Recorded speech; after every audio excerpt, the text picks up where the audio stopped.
Tomamos la palabra del Señor en el Evangelio de San Mateo, en el capítulo 8, versículo del 5 al 17. En aquel tiempo, al entrar Jesús en Cafarnaúm, se le acercó un oficial romano y le dijo: Señor, tengo en mi casa un criado que está en cama, paralítico, y sufre mucho. Él le contestó: voy a curarlo. Pero el oficial le replicó: Señor, yo no soy digno de que entres en mi casa. Con que digas una sola palabra, mi criado quedará sano, porque yo también vivo bajo disciplina y tengo soldados a mis órdenes. Cuando le digo a uno ve, él va; al otro ven, y viene; a mi criado haz esto, y lo hace. Al oír aquellas palabras, se admiró Jesús y dijo a los que lo seguían: yo les aseguro que en ningún israelita he hallado una fe tan grande. Les aseguro que muchos vendrán de oriente y de occidente y se sentarán con Abraham, Isaac y Jacob en el reino de los cielos. En cambio, a los herederos del reino los echarán fuera a las tinieblas. Ahí será el llanto y la desesperación. Jesús le dijo al oficial romano: vuelve a tu casa y que se te cumpla lo que has creído. Y en aquel momento se curó el criado. Al llegar Jesús a la casa de Pedro, vio a la suegra de éste en cama con fiebre. Entonces la tomó de la mano y desapareció la fiebre. Ella se levantó y se puso a servirles. Al atardecer le trajeron muchos endemoniados. Él expulsó a los demonios con su palabra y curó a todos los enfermos. Así se cumplió lo dicho por el profeta Isaías: Él hizo suyas nuestras debilidades y cargó con nuestros dolores. Palabra del Señor. Gloria y honor a ti, Señor Jesús. Paz y bien a todos mis queridos hermanos y amigos. Nuevamente les saluda el hermano José Luis González, predicador católico y misionero, y les invito a que meditemos el Evangelio del día. Quizás el reconocimiento más conmovedor de la pobreza de nuestra oración floreció de la boca de ese centurión romano que un día suplicó a Jesús que sanara a su siervo enfermo. Lo hemos leído en el Evangelio de San Mateo, en el capítulo 8, del 5 al 13. Él se sentía completamente inadecuado. No era judío, era oficial del odiado ejército de ocupación. Pero la preocupación por el siervo le hace ir a Jesús y a decirle: Señor, no soy digno de que entres bajo mi techo. Basta que lo digas de palabra y mi criado quedará sano. Es la frase que también nosotros repetimos en cada liturgia eucarística. Dialogar con Dios es una gracia. Nosotros no somos dignos. No tenemos ningún derecho que reclamar nosotros. ¿Cuántas veces nos equivocamos? Le faltamos al Señor con cada palabra y cada pensamiento. Pero Jesús es la puerta que nos abre a este diálogo con Dios. Vamos, dialoguemos con el Señor. Hablemos con Él. El pasaje o los pasajes bíblicos que podemos leer desde la primera lectura de hoy, que por cierto les invito a que la leamos también, a que la meditemos. La lectura del libro del Génesis en el capítulo 18 del 1 al 15, abra la Sagrada Escritura y léala, medítela y vivámosla. El pasaje en el que Dios se manifiesta a Abraham a través de tres visitantes bien extraños. El relato nos muestra en las figuras de Abraham y de Sara dos actitudes distintas ante Dios. Abraham, como hombre de fe, sabe reconocer al Señor y aceptarle, acogerle. Tiene una mirada contemplativa para conocer la presencia de Yahvé en esos visitantes. Su actitud es de acogida y de apertura al encuentro con el Señor. Lo vamos a ver a Abraham como un servidor generoso. Vive con la mirada puesta en él. Sin embargo, aparece Sara, esta Sara también. En esta escena, Sara permanece en la tienda en sus cosas, encerrada o en lo suyo. Ni tan siquiera sale a saludar a los visitantes, aunque hace lo que su marido le encarga. Su corazón está ahí, anclada en las cosas terrenas. Eso tiene su reflejo en la actitud de miedo y duda ante Dios. No lo ha reconocido. Con ambos aparece en el mismo contexto, en un día de trabajo cualquiera. Ahí está Abraham, ahí está Sara. Podríamos decir, ahí está usted, ahí estoy yo. A nosotros también nos busca donde estemos, pero muchas veces estamos centrados en nosotros y no lo reconocemos. O otras puede que estemos más receptivos en nuestra actitud. Muchas veces tomamos actitudes ante la gracia de Dios que nos visita, que se deja ver, pero muchas veces no queremos verle. Y es ahí donde el Señor está visitándonos, queriéndonos hacer milagros, y nosotros no queremos ver los milagros. El gesto de cariño de un familiar o en la misma vida de oración, ahí está el Señor. Está dándonos su presencia. Solo tenemos que abrir nuestra tienda y recibirlo. Así tendremos el amor.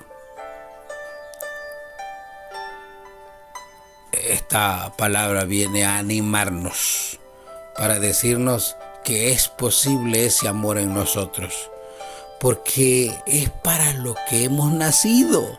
Nuestra primera tarea es dejarnos amar y dejarnos encontrar. No nos escondamos en nuestra tienda de egoísmo, de miedo, de duda, sino que permanezcamos alertas en la misma puerta, abiertos a la vida, abiertos a Dios. Hagamos eso. Empecemos ya. Que se nos vayan los miedos, las dudas, y respondámosle al Señor. ¿Quién soy yo? Hemos escuchado en el Evangelio de Mateo, de San Mateo. El evangelista nos pone ante los milagros que Jesús hace en Cafarnaúm. Destacan la curación del siervo del centurión y la curación de la suegra de Pedro. En el relato vemos dos encuentros con el Señor bien distintos.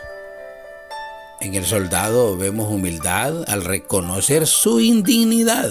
Vemos fe por la confianza depositada en Jesús y caridad, ya que intercede por su siervo, no pide para él. El encuentro se produce gracias a la necesidad y a la atracción que ejerce la persona de Cristo.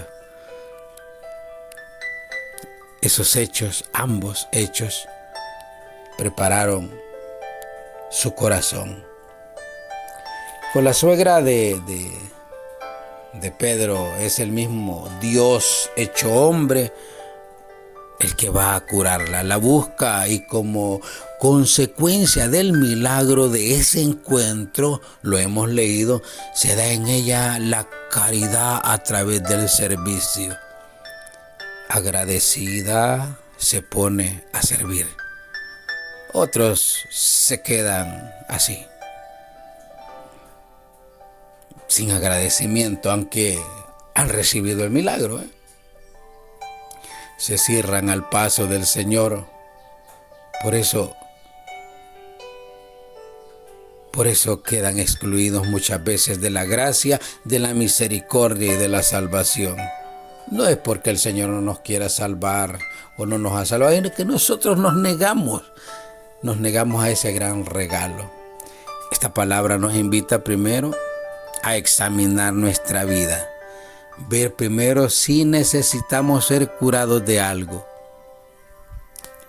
Hemos pasado tiempos duros de desconfianza, de miedo, de enfermedad, de verdadero encierro, ¿Cuál ha sido nuestro encierro? Preguntémonos. ¿Cuáles son nuestras dolencias en este momento? No tengamos miedo a reconocerlas, a vernos necesitados, tampoco a pedir. Las enfermedades no solo son físicas, las del alma a menudo son más crueles. Pero esta palabra nos dice que no hay enfermedad, fiebre o demonio que pueda con nosotros si estamos unidos al Señor. Él nos restablecerá. Siempre está ahí esperando a que lo recibamos. Comparte todo lo que te haya pasado. Él viene a ver tu vida y a ordenarla. Él te conoce y me conoce bien. No viene a juzgarte. Él viene a sanarte y a sanarme. Porque Él es un Dios de misericordia y de amor. Preguntémonos, ¿por qué quedarnos de espectadores viendo cómo a otros les suceden esas cosas? No dejes la vida pasar, vívela. Y que no se te escape, Es el momento de atesorar al Señor en nuestro corazón. Me impresiona la primera curación. Es para que veamos que el amor de Dios no tiene fronteras ni razas preferidas, sino que está abierto a ayudar a toda persona que sufre. La raza o la posición social no cuentan ante el amor misericordioso de nuestro Padre Dios. Y Jesús ha venido a demostrarlo. Ese centurión romano era un militar del Imperio Romano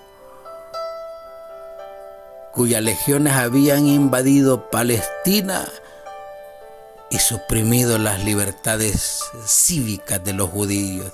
El emperador romano era el emperador de toda la población judía y su autoridad se hacía sentir sobre todo a través del cobro de los impuestos que no se quedaban en Palestina para cubrir sus necesidades, sino que el dinero iba a engrosar las arcas de Roma, que era la capital del imperio. El centurión era un jefe de 100 soldados del ejército romano. Además de pertenecer a otra religión, representaba a la potencia militar de Roma. Doble motivo para convertirse en una persona mal vista. Pero por su fe entra en la nueva comunidad de los seguidores de Jesús y se convierte en figura ejemplar. Sus gestos y sus palabras denuncian a los que se resisten a creer y rechazan a Jesús. La forma de comportarse de este soldado es como un anuncio de que muchos como él se unirán a los amigos de Jesús en la comunidad cristiana. Pero aparece otro milagro, el caso de la suegra de Pedro. Hay un detalle interesantísimo. En cuanto ella se sintió curada, se levantó y se puso a servirle. Ya lo hemos dicho. Se sentía tan agradecida a Jesús y tan honrada por la visita y por la salud recobrada, que inmediatamente se puso a servir a Jesús y a sus acompañantes. En este caso, y para esta mujer, la sanación es mucho más profunda, pues la hace crecer en su espíritu de servicio y solidaridad. Y si antes ya era muy servicial, ahora lo será mucho más con la gracia de la curación. También podemos pensar que en este pasaje el evangelista está indicando la dignidad recobrada de las seguidoras de Jesús y su protagonismo en la vida de las comunidades cristianas. Es bien maravilloso ver a muchas personas en nuestras comunidades, al verse favorecidas por el Señor, por la curación de un hijo o de una hija, descubren que la mejor forma de agradecer a Dios sus favores es sirviendo a otra persona que necesita ayuda en su comunidad. Como dice la alabanza, y en agradecimiento le sirvo a mi Señor. ¡Ánimo! Vivamos sirviendo y obedeciendo a la voluntad del Señor. Paz y bien a todos.